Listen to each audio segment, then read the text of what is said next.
ನಮಸ್ಕಾರ. Super busy Tuesday ಎಲ್ಲರಿಗೂ.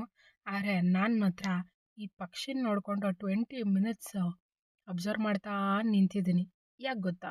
ಈ ಪಕ್ಷಿ ಯಾವುದೇ ಗಾಡಿಗಳೋಗಲಿ, ಯಾರೇ ಬರಲಿ ಹೆದರ್ದಿರ ಹಂಗೆ ಓಡಾಡಿಕೊಂಡು ಅಲ್ಲಿ ಇಲ್ಲಿ ಬಿದ್ದಿರೋದನ್ನ ಆಯ್ಕೊಂಡು ತಿಂತಾ ಇದೆ. ನಾನು ಏನಕ್ಕೆ ಅಬ್ಸರ್ವ್ ಮಾಡ್ತಿದ್ದೆ ಅಂದರೆ, ಇದು ಆ ಬೌಲ್ವರೆಗೂ ಹೋಗುತ್ತೆ. ಆ ಬೌಲ್ ತುಂಬ ಅನ್ನ ಇದೆ. ಆದರೆ ಬೌಲ್ವರೆಗೂ ಹೋಗಿ ಬೌಲಲ್ಲಿರೋ ಅನ್ನ ತಿಂದಿರ ಪದೇ ಅಕ್ಕಪಕ್ಕದಲ್ಲಿ ಮತ್ತೆ ಹಾಯ್ಕೊಂಡು ತಿಂತಿದೆ. ಗುಟ್ರುಗು ಗುಟ್ರುಗು ಅಂದ್ಕೊಂಡು. ನಾನು ಏನಪ್ಪ ಇದು ವಿಚಿತ್ರ, ಈ ಪಕ್ಷಿ ಅಲ್ಲಿವರೆಗೂ ಹೋಗಿ ಬೌಲ್ ಅಷ್ಟೆಲ್ಲ ಅನ್ನ ಇದೆ, ಇದಕ್ಕೇನು ಲೂಸಾ? ಅದರಲ್ಲಿರೋದು ಆರಾಮಾಗಿ ಎಷ್ಟು ಬೇಕೋ ಅಷ್ಟು ತಿನ್ಕೊಂಡು ಹೋಗಿ ಹಾರೋಗ್ಬೋದಲ್ವಾ ಅಂತ ಅನ್ಕೊತಾ ಇದೆ. ಅಂದ್ಕೊಂಡು ನನಗೆ ನಾನೇ ನಕ್ಕೊತಾ ಇರೋದಿದ್ದು ಸೆಕೆಂಡಿಗೆ ನನಗೆ ರಿಯಲೈಸ್ ಆಗಿದ್ದು ಒಂದೇ ಕಣ್ರಿ. ಆ ಬೌಲಲ್ಲಿರೋ ಅನ್ನ ನಂದಲ್ಲ, ಕೆಳಗಡೆ ಬಿದ್ದಿರೋದಷ್ಟೇ ನನ್ನ ಪಾಲಿಂದು ಅನ್ನೋ ಅಷ್ಟು ನಿಯತ್ತು ಪಕ್ಷಿಗಳಲ್ಲೂ ಇದೆಯಲ್ಲಪ್ಪ.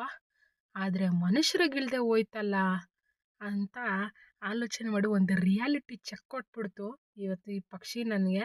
ಸೊ ಮನುಷ್ಯರು ಎಷ್ಟು ಎಲ್ಲಿದ್ರೂ ಬೇರೆಯವ್ರದ್ದೇ ಬಯಸೋ ಅಂಥವ್ರು ಈ ವಿಡಿಯೋನ ನೋಡಿ ತಿಳ್ಕೊಬೇಕು. ಏನಂತೀರಾ? ಕಮೆಂಟ್ ಮಾಡಿ.